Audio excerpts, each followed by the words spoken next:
Good afternoon, everyone, and welcome to today's webinar, Will the Fitness Professional Become Obsolete? The Future Outlook in a Tech World. My name is Erin Egan, and I'm the editor of Personal Fitness Professional. In just a few minutes, our presenter today, Carol Ann, a health and fitness entrepreneur and FitTour's head trainer and education team leader, will bring you today's presentation. Before we begin, I'd like to cover a few housekeeping items. This webinar is being recorded and will be shared with all of you once the replay link is available. Also, we'd like to encourage any questions you have during the presentation. You can submit those at any time using the Q&A button on the navigation bar. And at the end, we will open it up to a Q&A. Okay, with that, I'm going to hand it off to Carol Ann. Okay, thank you, Erin. Well, I just want to say thank you all so much for joining me this afternoon. I know you guys all have super busy lives and you get up super early and you go to bed, hopefully at a decent hour. So thank you for spending your lunchtime with me. And I love the topic of the day. Will the fitness professional become obsolete? And I know that we cannot deny the fact that being in the fitness industry, we are still talking about what life was pre-pandemic and post-pandemic, and even mid-pandemic. So I know that I don't know how long we're going to have this conversation, but I feel like there will never be a time where we won't say pre-pandemic what we were doing in the industry and then post-pandemic. So I think it's a really timely topic, and judging on how many people we had registered, it is a hot topic. So that's why I'm really, really excited, especially when it comes to where do we fall in this tech world that is just exploding now. I mean, the tech world has been around and we've been experiencing it, we've been dabbling with it, but now that it is really, really exploding, what are we doing as health and fitness professionals? So today we have a short amount of time together, so we're going to keep it right on time. And so the objectives that we're going to cover today, where the health and fitness professional lies or trends in 2023. Where do we fall when where the trends are heading? And then also we're going to talk about the fitness professional as the sense maker. Now, some of you may know that terminology, that phrase, sense making, and we are going to look at how we can be the sense maker. And then also we're going to talk about the future outlook for fitness professionals and the value of specializing. So let's get into it. So let's just do a little recap of the fitness professional pre-2019. I know you guys are getting tired of hearing the word pandemic, so we're just going to say pre-2019. And as health and fitness professionals, we were rocking and rolling. We were confident. We knew what we were doing. We had it all together. We had our schedules. We knew who we were targeting in terms of our audience. We knew who our avatar was. So we could have been doing personal training as a health and fitness professional, doing private sessions, or being a group fitness instructor. We could have been maybe when we started getting into the internet in the late 90s and early 2000s, then we decided, yes, we're doing personal training, we're doing group fitness, but we do need to have a connection with our clientele. So you may have started a newsletter. And then after that, you may have started a blog on the internet, and then really trying to grow your audience that way. And then social media came along and we decided, okay, now we need to get into social media. We need to maybe grow our audience that way in social media. So doing social media posts, whether it's on education in the fitness industry, whether it's a popular exercise or how-to video on how to operate a pedometer, whatever the case may be, we may have dabbled in social media and maybe not been a big, huge influencer, but at least connecting and reaching our particular audience. And then maybe pre-2019, you may have been dabbling with fitness apps, whether it be maybe you were looking at maybe doing your own fitness app, or just utilizing already a fitness app that was already put together. And so you were including that with your personal training clients or your fitness instructors or your group fitness classes. And so what comes to mind is My Fitness Pal. So really incorporating that fitness app with your clientele. Then 2019 happened and the pandemic happened, and then everything started. We were running around with our hair on fire. We were like, okay, what do we do? Our gym is closed, and now I immediately have to hop on the internet. I now need to go online.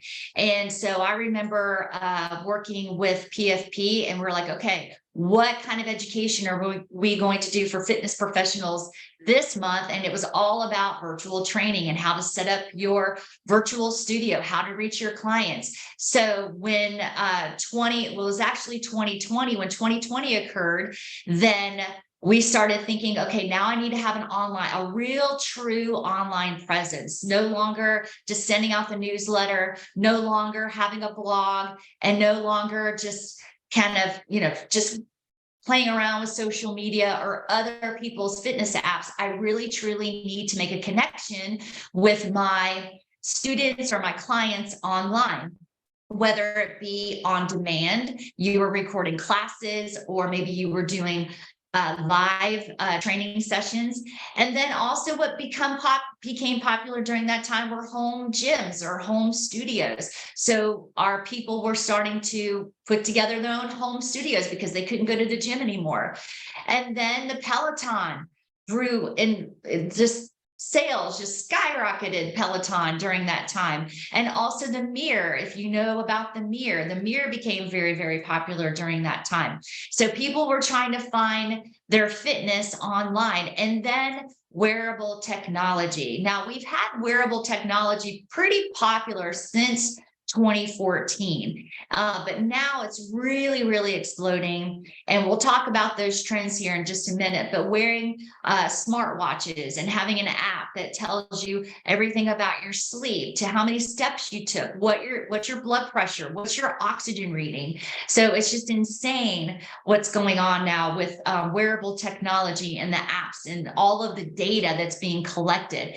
And then finally, virtual reality, VR fitness, where you can actually be immersed in a studio when you're at your own home. Now, my husband, over Christmas time, we got a PlayStation 5, and we've been waiting for PlayStation 5. I don't know, now for like 3 years. You just couldn't get one. So we finally have one.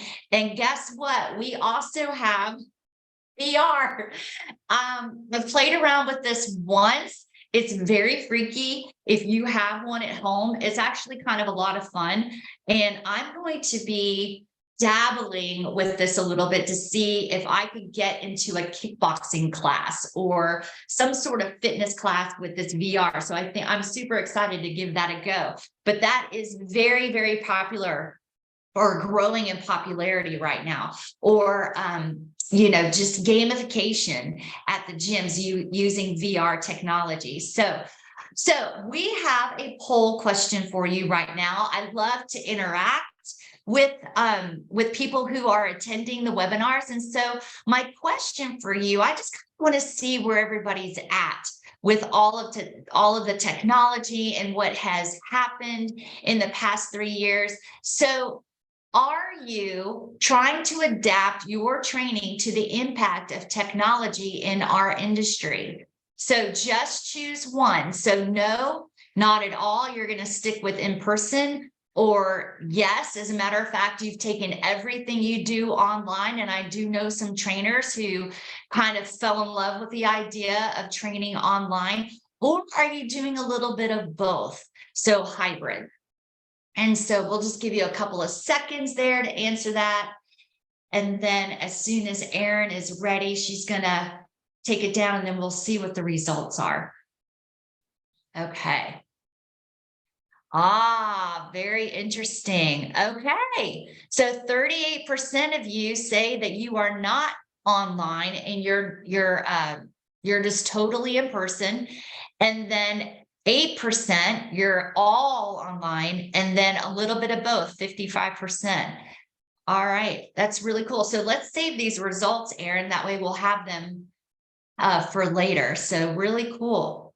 Well, just so you know, you're not alone in terms of if you haven't made that jump being online, and we're going to talk about the trends for 2023. So if you haven't gone online yet, you might be able to rest or breathe a little easy. Okay. So don't feel like you won't have a case of FOMO, but we'll talk about that in just a moment. So where do personal fitness professionals trend in 2023? And let's just do a little refresher on what it means to trend and what it means to be a fad. So just as a refresher, a trend is a general development or change in a situation or in the way that people are behaving. So this is where in the health and fitness industry, how are people behaving? How are they getting their fitness? And so we're going to take a look at that. And then just keep in mind that a fad, we're not looking at fads. A fad is a style or an activity or interest that is very popular for a very short period of time. And when I think of a fad in the fitness industry, I think of the slide. And if you don't know what I'm talking about, then you must be really young, or at least you're younger than I am. But the slide lasted for literally 2 weeks, probably. I remember doing all choreography slide. If you don't know, it's like a slick surface and it has bumpers on each end. And it's just like the size of a mat, and it's slippery, and you put on little booties on your shoes. And we used to put furniture polish on there to make it really slippy. And so you would slide side to side, and there was all kinds of choreography that you could do with that. But anyway, I digress. So trend versus fad. So we are looking at trending and we're not looking at fads. So what just came out was ACSM's Health and Fitness Journal's 2023 trends. And here were their top 20. Number one, wearable technology is the number one trend for 2023. And once again, this is from ACSM's Health and Fitness Journal. And I'm actually going to put up here the link in the chat. So if you want to view the entire study or the entire report, there is the link that you can go to. And don't do it now. Listen to me talk right now. But for future reference, you can have the entire report. But number one is wearable technology. Then number two, strength training with free weights, body weight training, fitness programs for older adults, functional fitness training, outdoor activities, high intensity interval training, HIIT, exercise for weight loss. And then number 9, employing certified fitness professionals is trending in 2023, and personal training. So what is highlighted in yellow in this list here, I'm going to go on to the next slide where we'll finish off the top 20. What is highlighted in yellow could seem to be a threat to the health and fitness professional, but we're going to talk about how we can embrace that yellow highlighted trend. And then the blue is how it directly reflects on us as health and fitness professionals and how we really particularly specifically trend in 2023. So what's really cool is number 9 is employing certified fitness professionals. So what's interesting is when you look at who they polled in the ACSM's Health and Fitness Journal, when you get really deep into it, it was interesting to see how many people were not certified as fitness professionals that were taking this survey. I just kind of wanted to put that out there because I thought that was really interesting. So when you get in deep to it, look for that information. So yellow, wearable technology, number 1. 9 and 10, employing certified fitness professionals. And then number 10, personal training is still in the top 10 trend. 11, core training, 12, circuit training, and then number 13, home exercise gyms. And so we could take a look at that and think that could be a threat to what I do, because now all of my clients are leaving me and they're going to go work out at their home. We're going to talk about how we can turn that into a positive. And then group exercise training, exercise is medicine. That is a direct benefit for us in terms of trending. So you could be a group fitness instructor, or you could be specialized in medical fitness. Also, number 18, licensure for fitness professionals. And that is a trend for 2023, which I find to be really interesting because, to my knowledge, we only have certifications. There's not a licensure for fitness professionals. So I find that to be really interesting. And then number 19, health and well-being coaching. And then 20, mobile exercise apps. So I'm going to go back to the previous slide here, get out of that.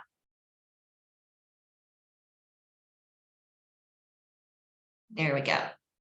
Okay, I have a poll that I want to throw up here.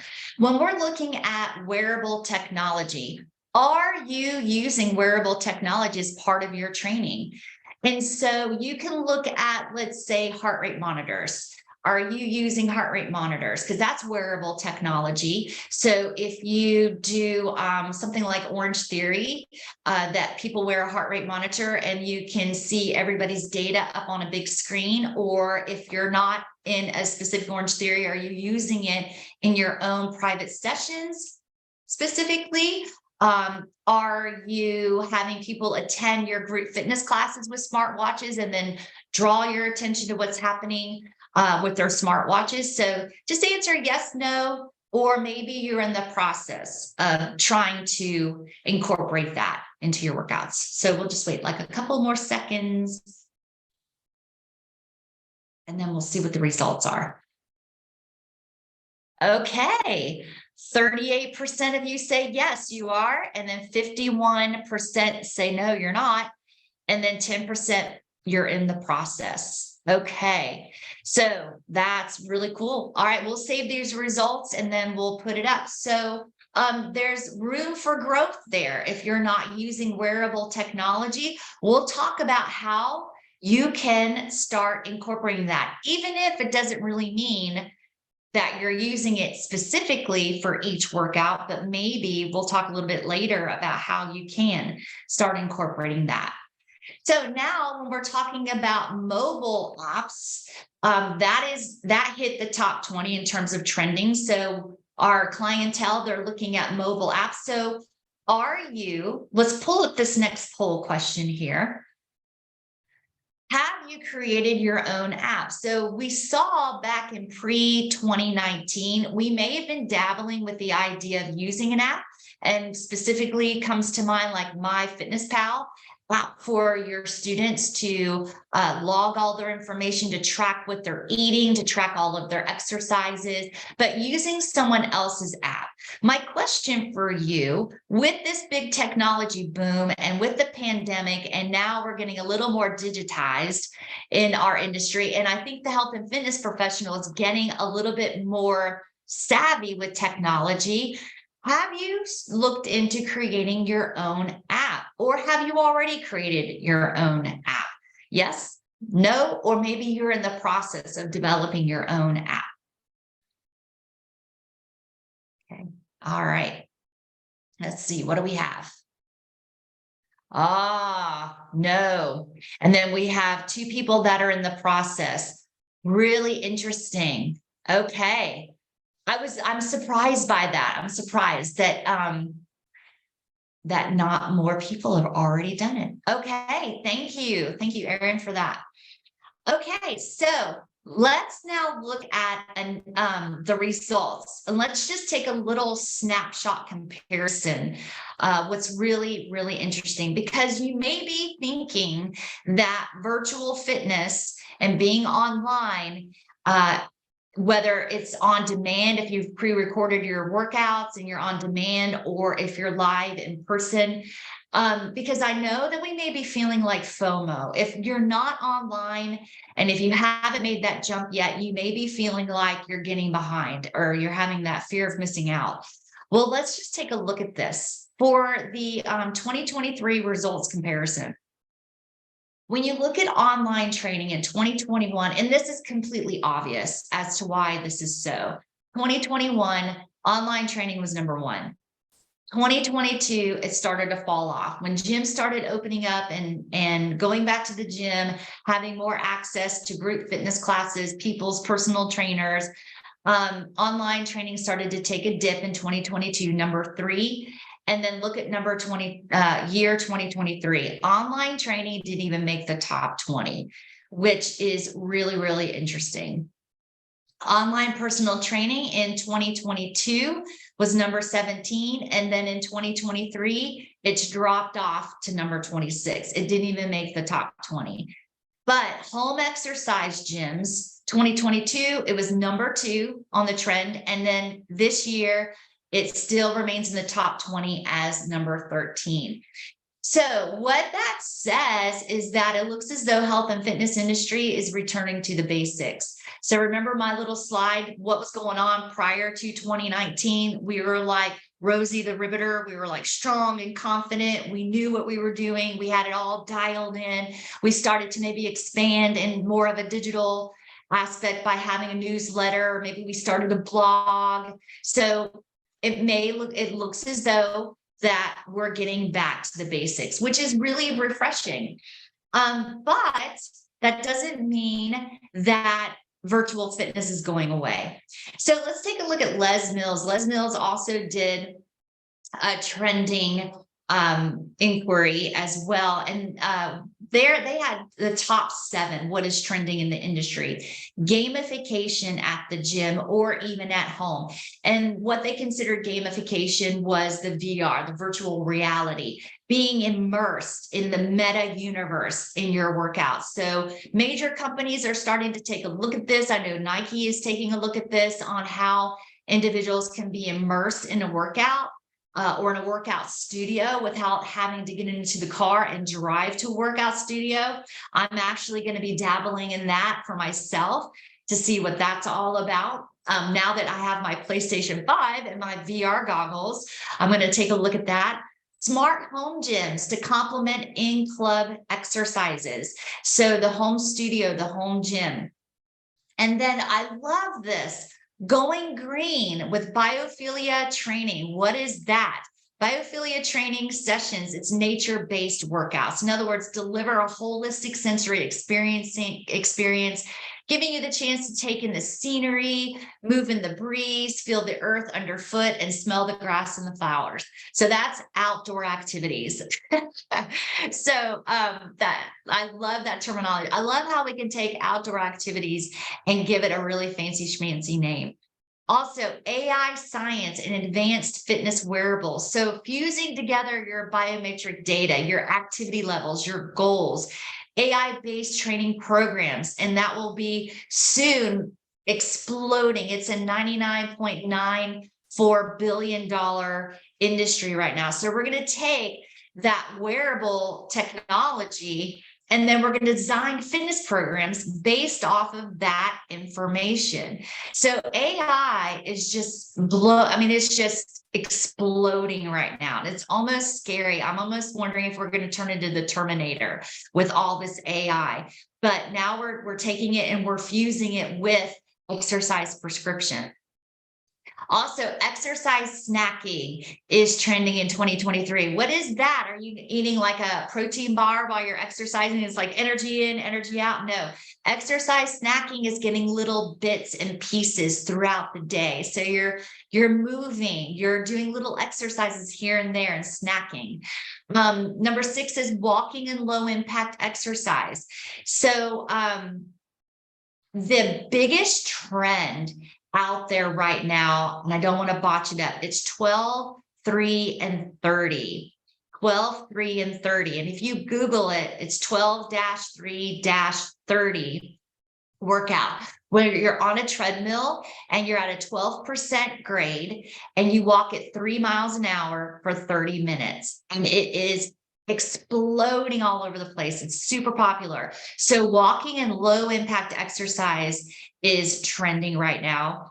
And then also we're taking a holistic approach, more of a wellness approach to fitness. So and so we're fusing, when we're talking about wellness, we're talking about health.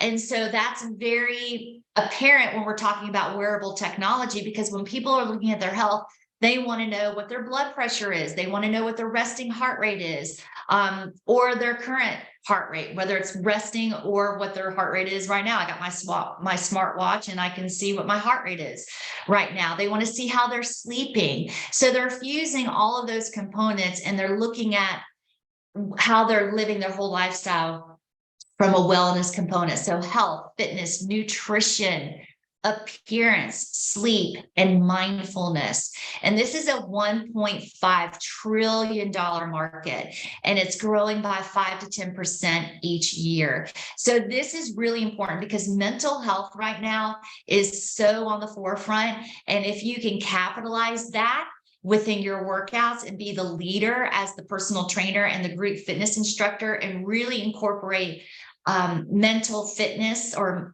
mental health in your fitness, then you're really way above the game.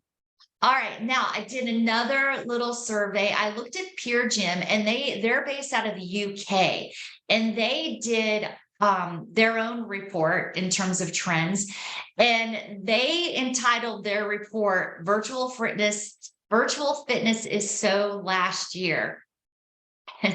So that kind of it's kind of confusing when you see that. But so to create this report, Pure Gym, what they did was they took data from YouGov, Google search, independent surveys, and their own internal data. And this is how they came up with their trends. And so if you take a look at the incoming trends, here is the 12-3-30 workouts, that low impact walking on the treadmill.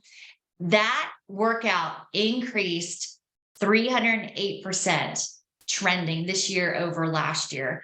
CrossFit is still popular trending. Okay, look at this, you guys. Working classes. Has anybody, we need to throw up another poll. Who has attended a twerking class? And that has grown by 125%.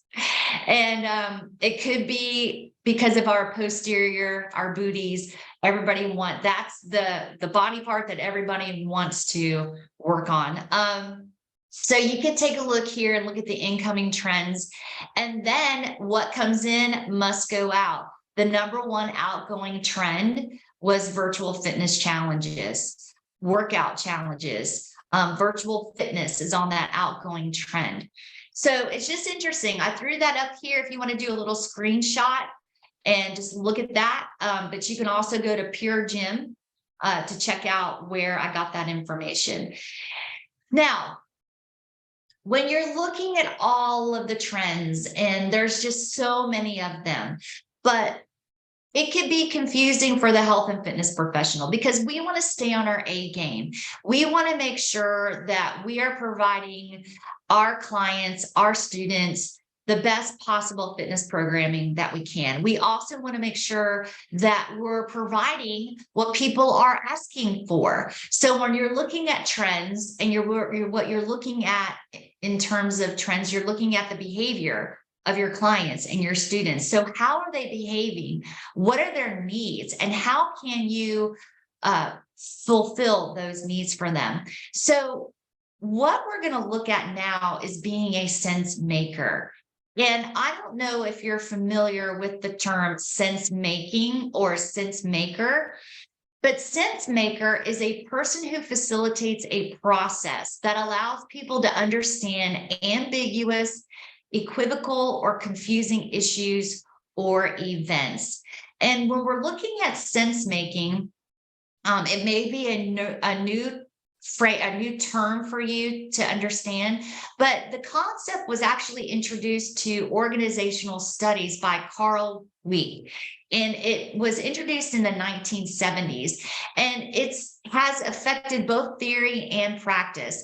And what it was is that Weick intended to encourage a shift away from the traditional focus of organizational theorists on decision making, and more towards the process that constitutes the meaning of the decision that enacts behavior. So what is all that? So the sense making model explains how one can retrospectively make sense of their past events and respond to future events.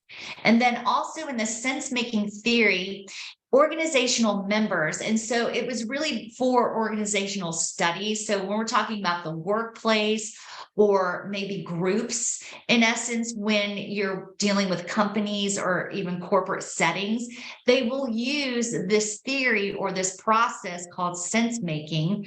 And it helps these individuals in this organization make sense of the unexpected events through a process of action, selection, and interpretation. So I said all of that to say this: with all of this and all of these trends that are happening in the industry, you can step up and be the sense maker of it all. So your clients, although we could probably get confused by it all, your clients are more than likely, definitely confused by it too. I don't know if you've ever experienced this, and I wish that I could have maybe a show of hands.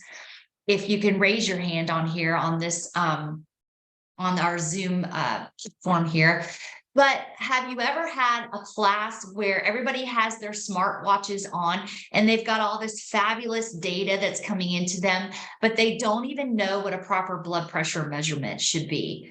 And so you could be the sense maker of that. They're trying to figure out, okay, I'm going to get 10,000 steps in today, but do they even understand what it means to get in 10,000 steps a day? So what sense making has done is that it's taken this decision making and made it more about the meaning of that decision making. And so there are 7 properties of sense making. And I'm going to take these what is interesting is that I'm going to be the sense maker of sense making for you right now. And it is kind of a deep subject, but we're not going to spend a lot. We're not going to really focus a lot of our time on this, but I just want you to have like a broad understanding. And that way that you can go away from this webinar and maybe do a little more research on sense making and what that means, because it all goes along hand in hand with behavior change. And if you're truly trying to get a behavior change out of your clientele, because that's what it boils down to, right? You have all this great technology, you've got all this artificial intelligence. They're kind of moving in on our territory, if you will. But when it comes to the bottom line, we want to create change. Your clients, your students are coming to you because they don't like where they are right now, and they want to move in a better direction. They want to move the needle. And so you are going to help them make that behavior change. And that's exactly what sense making is. Can we make sense of all of this noise around us so that we can create behavior change? But there are 7 properties that affect all that, and we're constantly engaging in making sense of our environment through the influence of these 7 interrelated properties. The first one is identity. And identity is just that: who we are and what factors have shaped our lives and our influence and how we see the world. And this is huge right now. Everybody is on diversity, equity, and inclusion. And it's all about people's identity. When they step into your class or when they step into your training session, they bring everything with them. They are within a context. And so we don't just train a body, a physical body in front of us. We're training their whole everything around them. And so their identity is who they are, whether if they identify with their work, or if they identify with their capabilities or their physicality, if they identify as being a mom or a dad, or a husband or a wife. This is their identity and what they bring to the table. And then retrospective is what has happened to them in the past. So whatever has happened in the past shapes who they've become, and it also will affect how they perform in the future. It will definitely affect or influence the way that they make decisions for the future. And so some clients, they get stuck in their progress, and it's probably because of their past. And so you as a sense maker can draw attention to that and cause an interruption to the past influence. And that is highly relative in this whole process of sense making. So you as a sense maker can identify the retrospective property of sense making. And we already do this already without all of this fancy theory and process behind it, but now we can define it. So retrospective and then ongoing. So this idea of sense making is always going on. So we relate the past, the present, and the future to make sense of an event. So your people are coming in and they know that they need to exercise and they're going to get on the treadmill, or you're going to take them through an amazing training session or a class, and they're just going through the motion, and they've made that decision. So it's more than just making a decision, but you as a sense maker are going to apply meaning to it. And then the last 4 is enactment. So people speak and build narratives around what is happening, and that helps them to understand a little bit more what they're experiencing. So the enactment, and this helps them to reduce the complexity of what they're dealing with. So then you as a sense maker are going to help them with that. You're going to help them in their narrative. Extracting cues. What an individual does in order for an individual to make sense of what's happening to them, they'll extract little bits and pieces of the entire experience. And those little bits and pieces then will form their overall global experience. From those little more simpler bites, then they're going to form their overall view as to what's happening to them.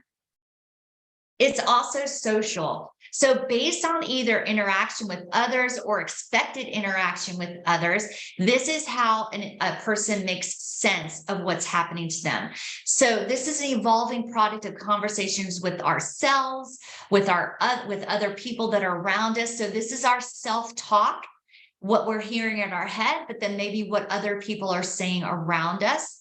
And then but what is interesting about this?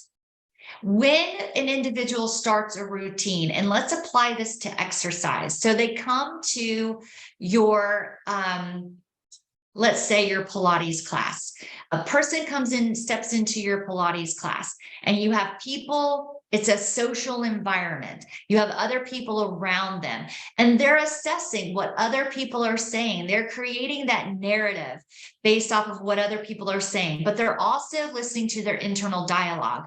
They step into your class. They're like, I really shouldn't be here because I'm not flexible. I don't have a strong core. I don't know if I can do this. And so this is them trying to figure out and make sense of them stepping into a Pilates class. But if there is not a routine or a script for them to follow, so their social surrounding, they step into the class, you start the warm-up, you start the core component of a Pilates class, you do the lower body, the upper body. So there's a script that they're following when they step into their class. But this is really, really important. If they don't have that routine or the script to follow, then that individual is left to fall back on his or her own ways of making sense. That is so important to what you do as a health and fitness professional, because when these people are wearing their smartwatches and they're relying on themselves to look at this data and then try to interpret it and make sense of what's happening, when you have somebody that's watching an on-demand fitness class on YouTube, like they just pull up a YouTube video and they just follow along, then there's not really that routine or that script that they're following. And then they have to fall back to, well, what do I know about fitness? What do I know about my own health? Well, I think I read an article on Google about, how many steps a day I should be taking, but I'm not really sure because I'm not an expert at this. Well, guess what? If they don't have that script, if they don't have that routine, if they don't have that trainer or that instructor to help make sense, then they're going to fall on their own selves to make sense of it. And then plausibility is it reasonable? When somebody is trying to make sense of their environment or their event, does it make sense, or is it reasonable? Is when they step into your Pilates class, is it reasonable for me to be here? And they can start to make sense of why they're there if it seems reasonable. So I just kind of wanted to open the door for you to kind of start maybe exploring this idea or this process of sense making as a concept that started in the 70s. It really kind of came on the scene in organizations and corporate entities in the 90s.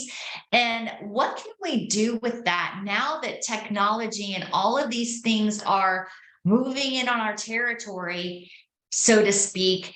You as a health and fitness professional can be that sense maker of all of these things that are happening and trending. So what is the future outlook for you as a health and fitness professional? So mental health is huge. And so if you teach Pilates or yoga, and remember the top trend of outdoor activities, start moving in that direction. And omni-channel fitness, this is a term that Les Mills gave to being basically hybrid. So online classes and training and incorporating both online and in person so that you can mix it up and give live and digital fitness solutions to reach members anywhere, anytime. So it would be great if you have in-person clientele, they go on vacation and they would, how many of y'all had people come to you and go, okay, I'm going on vacation for a week. Can you give me something that I can do while I'm on vacation? And do they really do it? Or do they need somebody to zoom in with them and take them through the exercises? So this could be a great way to maybe step into that space for yourself if you aren't online at all, but maybe create that space to say your existing clientele, when they go on vacation, let's Zoom. Let me take you through a little 30-minute workout before you go off sightseeing on vacation. So there is a growing demand for multi-format fitness, and it will keep growing. And then let me just kind of focus that on a little bit, because it is confusing to say virtual fitness is so last year. What we're saying here, I believe, not what we're, but what the trends and the reports are saying is that virtual fitness is now starting to taper off. People are now emerging and going back to live in-person scenarios. And so what is really great about that is that people still want that human connection. And so meaningful relationships with clients is going to be huge as well. So satisfied clients become a brand's strongest advocate. So what that means is that you want to really start to develop that meaningful relationship, and not just this person coming to see you for 30 minutes and you're just checking off the boxes, going through the exercises and going, okay, see you, bye, but really developing that meaningful relationship, really checking in with them and showing that you care about that clientele, because then that is, you're now becoming a brand. You're no longer just a trainer or just an instructor. And I hate to say it, but yes, you are becoming a brand. If you truly want to embrace what you do for a living and you care about people, it is your brand.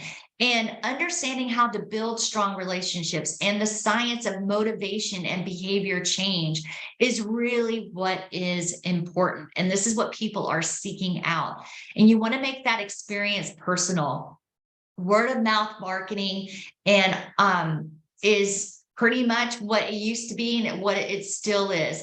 Now you have online marketing, which is exploding, but for most of us, we're not online. We see this with our little poll that we took today. And if it's any representation of what the whole industry as a whole is, word of mouth is still really and it could be online word of mouth, right? It doesn't have to be physically person to person, but it could be posting on Facebook or Instagram about how fabulous you are. That's word of mouth.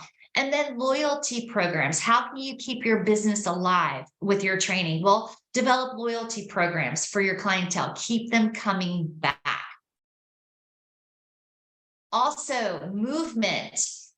more than just fitness programs, right? So people are moving more, moving toward just movement, right? So a more holistic approach to fitness, and people are looking, they're trying to find ways that they can just feel good. And especially with mental health, they just want to feel good, and they're finding activities and habits that they enjoy. So does this bring joy to my life? And if it does, then I'm going to continue to do it. Fitness is evolving towards more of a broader, less prescriptive concept. We're definitely not going for the quick fix. Now, I know some of our clients or students may kind of fall into that trap, but our clients, our students, they're getting smarter. They're understanding more that this is a journey. It's not going to be a quick fix. This is going to be for the rest of my life. So we're looking more into movement, and does this make me happy? Facilitating connection and building community is still really, really important, more than ever. People who work out in a social and a community focused atmosphere, they are experiencing more benefits from than somebody that's just going it alone. So there's increase in endorphins, nurturing meaningful connections and camaraderie, establishing good exercise habits. If you have a group, if you have a community that you know is waiting on you, they're going to then start to establish a really good habit. Also, easing anxiety. So when people get around other people, now you could have those people where being around other people is creates a lot of angst for a lot of people, but the people that have anxiety, getting out and about and socializing with other people, or having a common interest with other people, helps to relieve some of that anxiety. And then also hosting events. I know I work for a Pilates studio, and we are always having events where we're having like date night, bring your significant other to the class. We host events where it's maybe like a workshop. You can host like Mimosa Sunday morning or Mimosa brunch workout, something of that nature, where you're hosting events and you're creating community and connections. What is really interesting is that I'm in a unique situation where I do train a lot of UGA professors, University of Georgia, where I live. And I'm involved in a study that's happening at UGA right now, where we're looking at accountability and the way people exercise and their behavior. And we're looking at the online component versus the in-person component. We're looking at apps. We're looking at wearable technology. We're looking at all of that to see what the accountability factor is. And so I'm super excited about this study that I'm working on, that I'm involved with right now. And so stay tuned for that. So, but it's all about accountability and what is going to get the most out of people. Remember, go back to that whole reason of what we're doing as health and fitness professionals and why people are coming to us. They're coming to us because they want a change. They want to move in a different direction. They've got all these great bells and whistles, but how are they going to make sense of it all? So you are the sense maker. Now, what is really great is that because of all of this technology, people are on their screens. We are now seeing that people are trying to go into more of a digital detox, taking time out for themselves and not being on their screens. So maybe they are on the computer all day long with their job. Maybe they don't want to look at another screen when it comes to their health and their fitness. When they want to do a workout, maybe they want to go see somebody in person. So people are looking for ways to take a break from that screen. So here quickly, and I know that we are getting close to that time. I just wanted to give you some stats here in terms of what it looks like for revenue, because look, we do this to make money. We do this to help people because we have passion for it, but it is a business and we do want to make a living at it. And so here's your revenue potential. And this is what the salary.com, this is where I got this information, salary.com and the US Bureau of Labor Statistics. So of course, all of these stats here are, the factors are your education, your certifications, your additional skills, the number of years you have experience, and also the market also depends on this information. But looking at health coach. I just did a quick search on salary.com for a health coach. There are over 10,000 jobs that are available for a health coach. Personal trainer right now, 13,363 jobs for personal trainers. Group fitness instructors, over 11,000. A nutrition coach, over 10,000. And here's the average or the range for the annual salary. Now, looking at the job growth potential for a health coach right now, expected to grow 18% between now and 2030. Looking at the personal trainer, expected to grow 39%. A group fitness instructor expected to grow 13%. Nutrition coach, 11%. So take a look at that. That gives you hope. You're still needed, even in this world of technology. If you can figure out a way to incorporate technology or not, some people are not all into technology. They're looking for that human connection as well. So if you're not online at all, but you feel like you have that good connection, there are still ways where you can still build that community. But you do want to specialize. We are seeing a movement for specialization in the industry. It's no longer just good enough to be a personal trainer, a certified personal trainer, or just good enough to be a group fitness instructor. And so you really do want to look at specializing, and not only, just because of that's where we're moving as an industry, but it also creates confidence and credibility for you as the health and fitness professional. Also, your clients will have more trust in you as the professional who has a specialty certification. Also, it makes you more marketable, and it also enables you to charge more or to charge a premium because you are specialized. And then you are a brand. You got to get away with just being a personal trainer or a fitness instructor, a group fitness instructor. You are a brand. So you really do need to determine who your audience is. Who's your perfect avatar? And what do you do? Who are you? What do you do? And your audience and why it matters to them. So if you can drill down your perfect avatar, it's going to serve you well in being the sense maker of all this technology that's happening around you. So with FitTour, we have several specialty certifications that you can get. So we know that there are a lot of certification programs out there, a lot of great programming. And so why should you look at FitTour? Well, we have a variety of specialty certifications, and they're all high quality. They're all science-based education.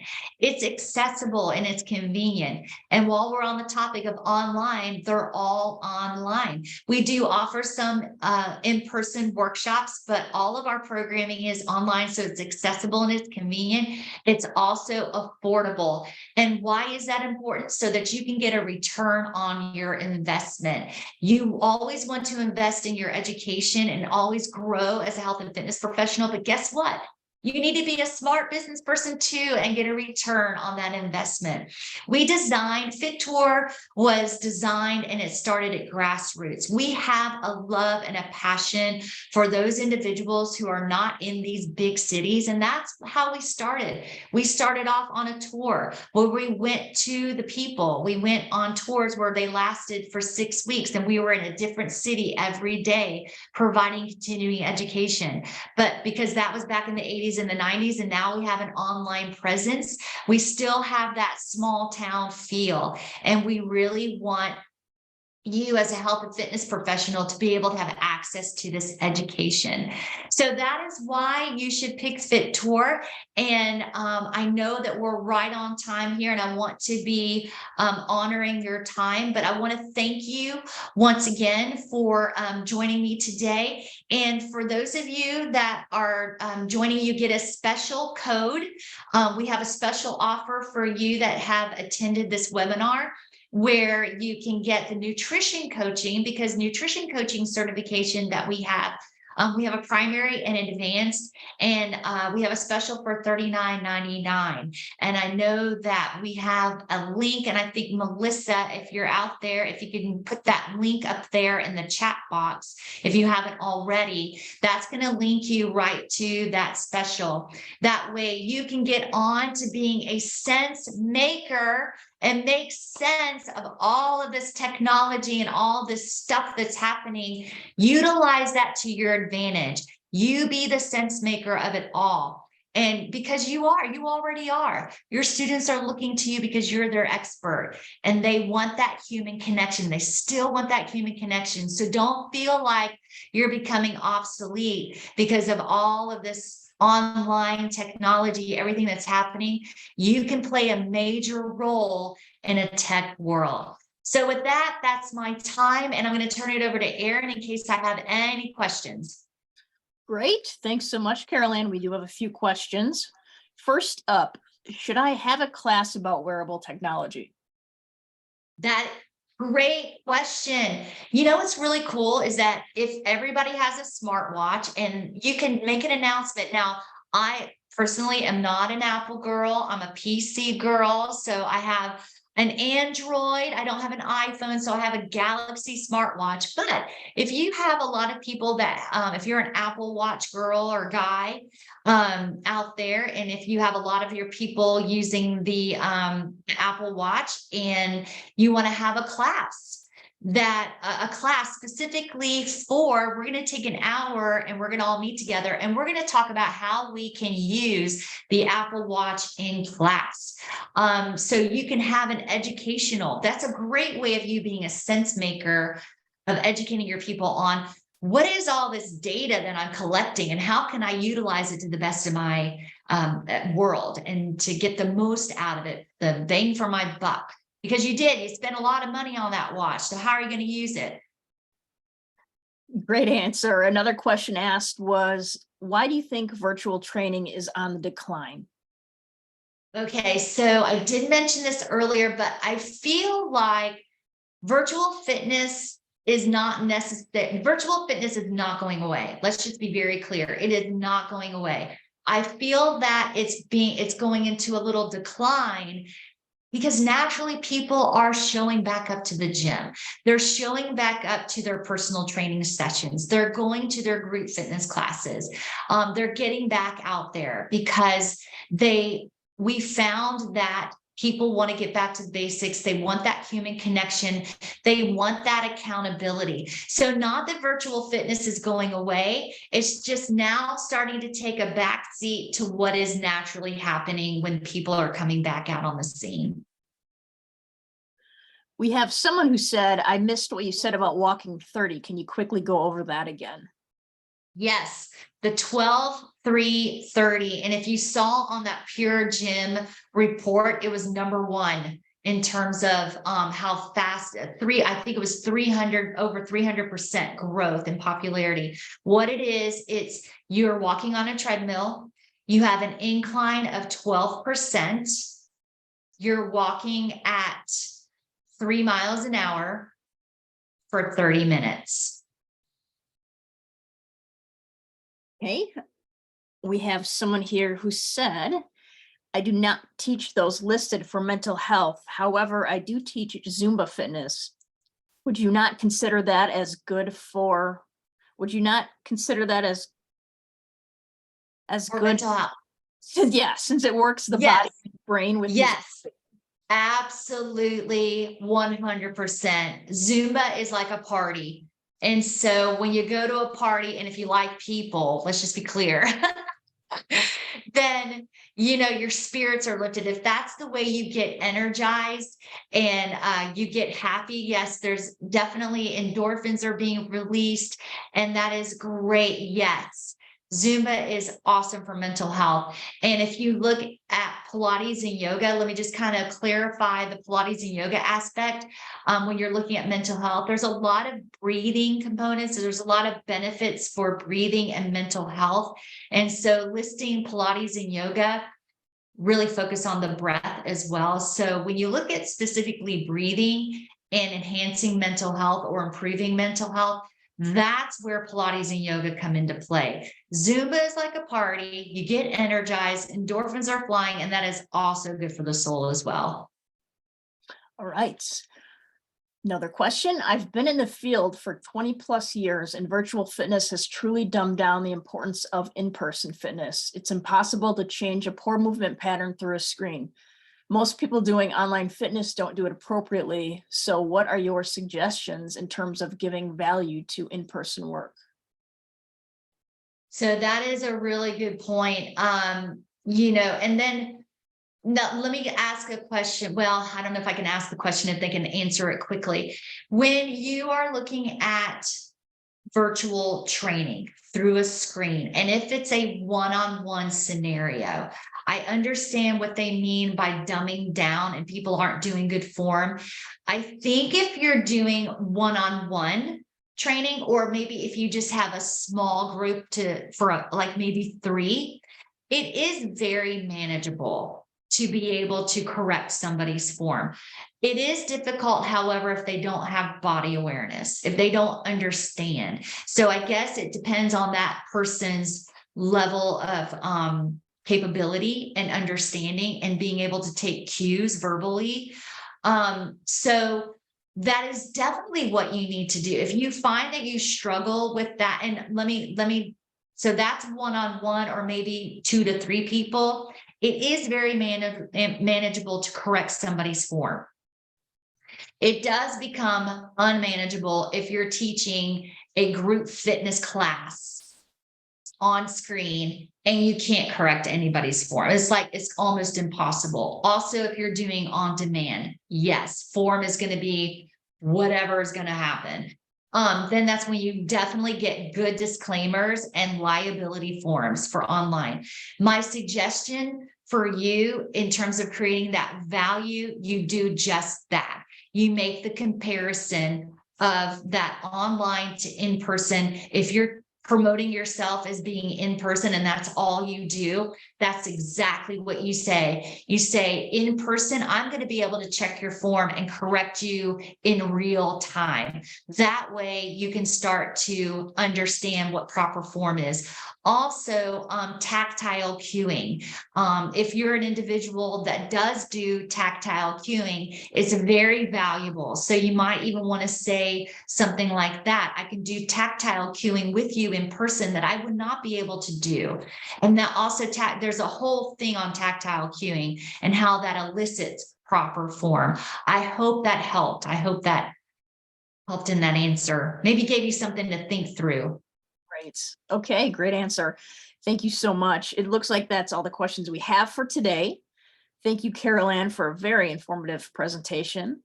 And thank you to everyone else for joining and for all your questions. And just a reminder, this webinar was recorded so you can view it again at any time using the same link. We'll also be sending out an email either later this afternoon or tomorrow morning that also includes the link. Thanks again, everyone. Thanks again to Carol Ann, and have a great rest of your day. Bye, guys.